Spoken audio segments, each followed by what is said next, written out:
Hey guys, welcome back. We are gradually moving to the end of this show, which is about introduction to cryptography. Today we'll be looking at task 7, authenticating with passwords, task 8, cryptography and data, example, and task 9, conclusion. Let's get started.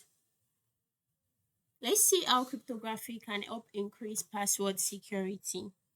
With PKI and SSL TLS, we can communicate with any server and provide our login credentials while ensuring that no one can read our passwords as they move across the network.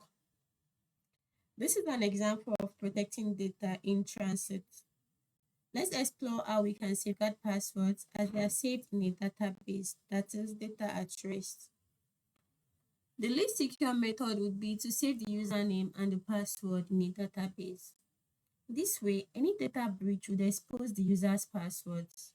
No effort is required beyond reading the database containing the passwords. As you can see, if we save the username and password in the same database, any data breach will make the user's passwords available. The improved approach would be to save the username and the hashed version of the password in a database. This way, a data breach will expose the hashed versions of the password. Since a hash function is irreversible, the attacker needs to keep trying different passwords to find the one that would result in the same hash. The table below shows the MD5 sum of the password. We chose MD5 just to keep the password field small for this example.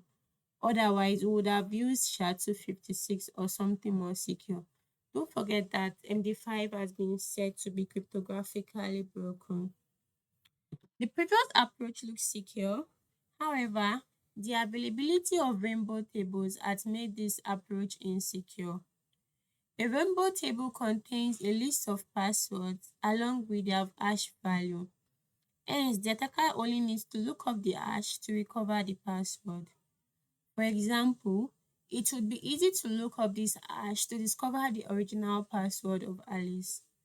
Consequently, we need to find more secure approaches to save passwords securely. We can add salt. A salt is a random value we can append to the password before hashing it. An example is shown below.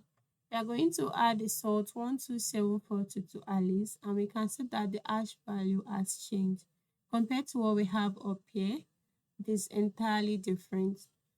The table above uses the hash, that is password for salt. Another approach would be to use the hash of the password plus salt. Note that we used a relatively small salt along with the MD5 hash function. We should switch to a more secure hash function and a large salt for better security if this were an actual setup. Another improvement we can make before saving the password is to use a key derivation function such as the PBKDF2, which is the password-based key derivation function too. This takes the password and the salt and submits it through a certain number of iterations, usually hundreds of thousands. We've been recommended to check this password storage cheat sheet if you'd like to learn about other techniques related to password storage. We have a question to answer. We are auditing a system when you discover that the MD5 hash of the admin password is this. What is the original password? So we most likely will just have to go online. Let's see. Okay, we have an online crack tool. Let's try this. Copy. Okay. I'm going to paste. Let's see what we have. Okay, enter one or several MD5 hashes. We are going to have to copy this.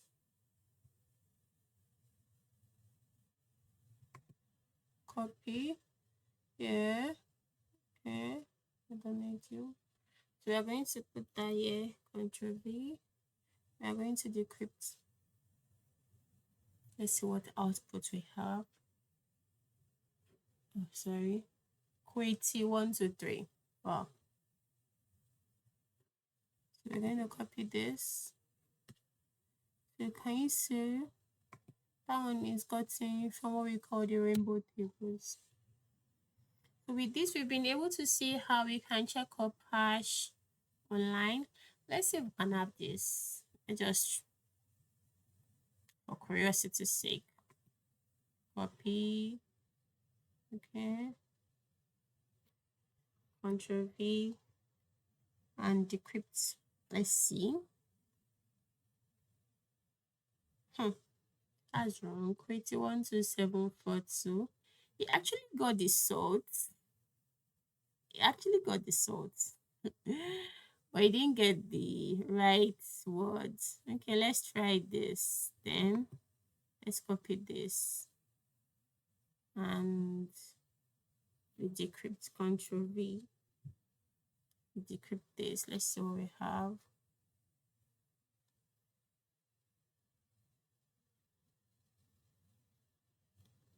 You can see it's actually taking longer. Dragon 22861. He actually got the salt correctly. It's just he didn't get the words. Okay, let's try this. Copy, Control C. Okay, Control V, and let's decrypt. Quitty. That's it. It's Alice. Why is he writing it as Quitty? Okay, let me see. Let me just. Okay, yeah, that's the. Oh, sorry. I was looking at the username. Sorry. Now I get. It's actually correct. It got the password correct. I was looking at the username instead of the password. It got the dragon correct. Even this password plus salt is not secure in the real sense. But you can have the creative here. We could see that we had the creative, the dragon 1234 and the creative 1234. Sorry. So with that, we've come to the end of the hashing part. You've seen different methods and see that these are cryptographically broken. Moving on to the next task is task 8, cryptography and data example. In this task, we would like to explore what happens when we log into a website over HTTPS. We have three steps. One, the client requests server's SSL or TLS certificate. Two, the server sends SSL or TLS certificate to the client. And three, the client confirms that the certificate is valid. Cryptography's role starts with checking the certificate. For a certificate to be considered valid, it means it is signed. Signing means that a hash of the certificate is encrypted with a private key of a trusted third party. The encrypted hash is appended to the certificate.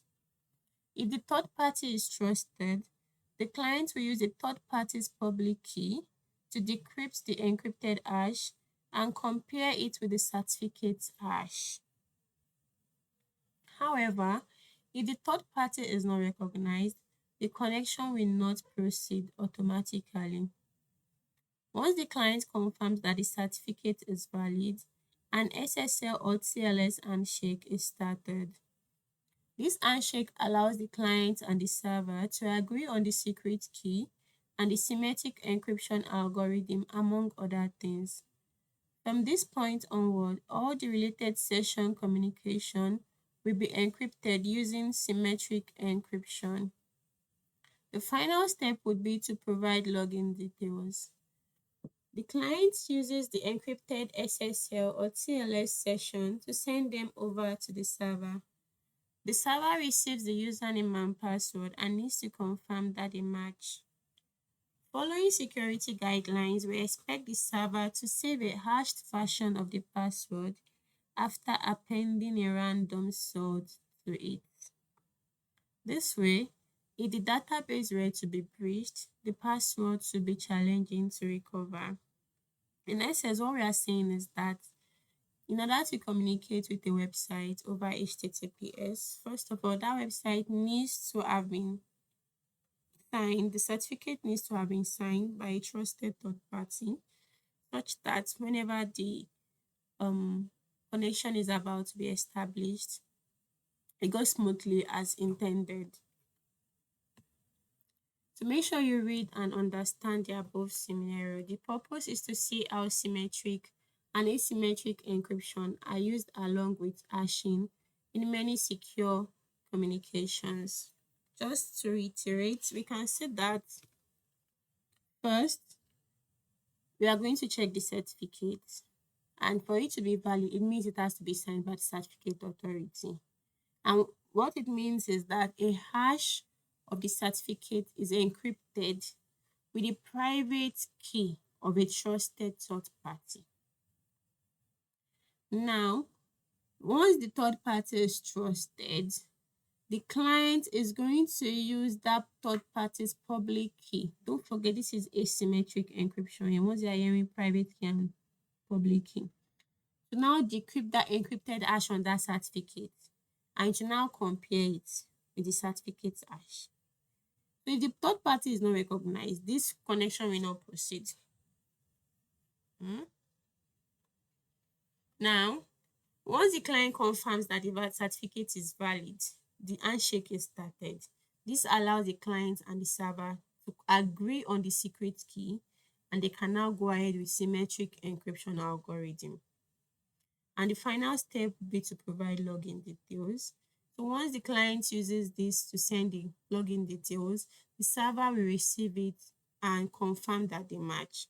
So to follow security guidelines, we expect the server to save the hashed version of the password and the salt, right?